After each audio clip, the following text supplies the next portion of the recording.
One place that the area method is going to be very useful to us is when we're multiplying polynomials of more than 2 terms each. For example, if we want to multiply these two trinomials, well, in principle, we know what we want to do. We want to use the distributive property twice to multiply together every pair of terms. In practice, that's very hard to keep track of because there are 3 terms here, 3 terms here, 9 possible pairs.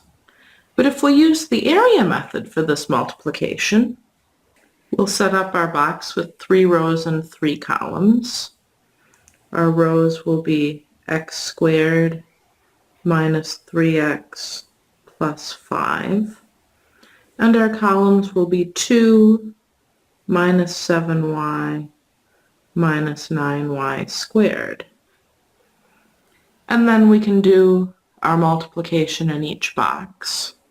And that will give us every possible pair. 2 times x squared is 2x squared.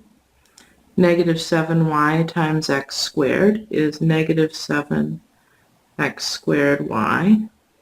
Negative 9y squared times x squared is negative 9x squared y squared. 2 times negative 3x is negative 6x. Negative 7y times negative 3x will be positive 21xy. Negative 9y squared times negative 3x will be positive 27xy squared. 2 times 5 will be 10. Negative 7y times 5 will be negative 35y. Negative 9y squared times 5 will be negative 45y squared. Now, looking over this, I do not see any like terms. No, each term has a different list of variables. So our answer is going to be a polynomial of 9 terms. And we'll just list them out. 2x squared minus 7x squared y minus 9x squared y squared minus 6x plus 21xy plus 27xy squared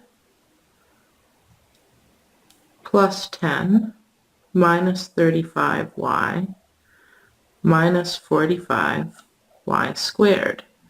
1, 2, 3, 4, 5, 6, 7, 8, 9 terms. Just making sure I didn't miss any. This is this product. Not difficult, but hard to keep track of. And this area method is really, really helpful in keeping track of this. I'm going to give you one of these to try. Multiply these two trinomials using the area method. Pause the video and try this now.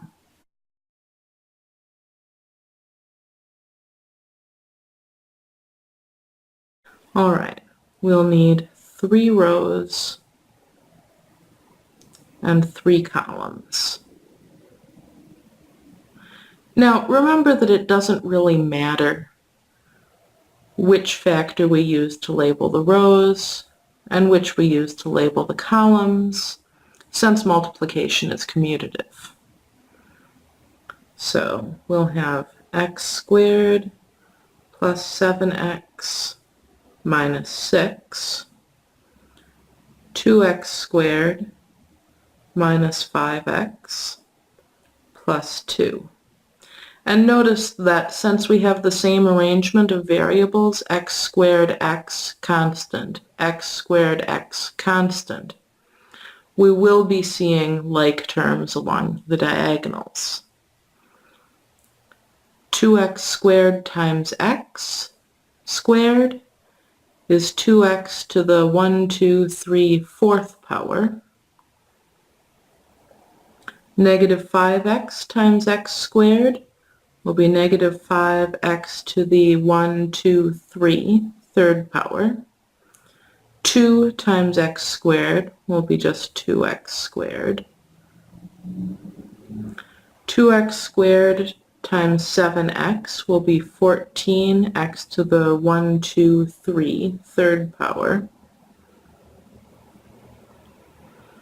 Negative 5x times positive 7x will be negative 35. X times x is x squared. 2 times 7x will be 14x. 2x squared times negative 6 will be negative 12x squared. Negative 5x times negative 6 will be positive 30x. 2 times negative 6 will be negative 12.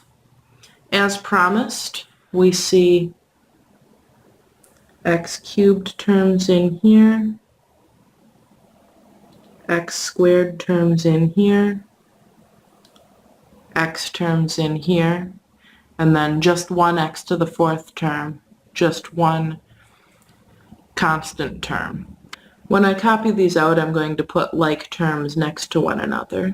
So I'll have my 2x to the fourth minus 5x cubed plus 14x cubed plus 2x squared minus 35x squared minus 12x squared plus 14x plus 30x minus 12. And now I just need to combine my like terms. I'll have 2x to the fourth. Here are my x cubed terms. Negative 5 plus 14 will be plus 9 x cubed. Here are my x squared terms. Positive 2 minus 35 minus 12 will be negative 45 x squared. Here are my x to the first power terms.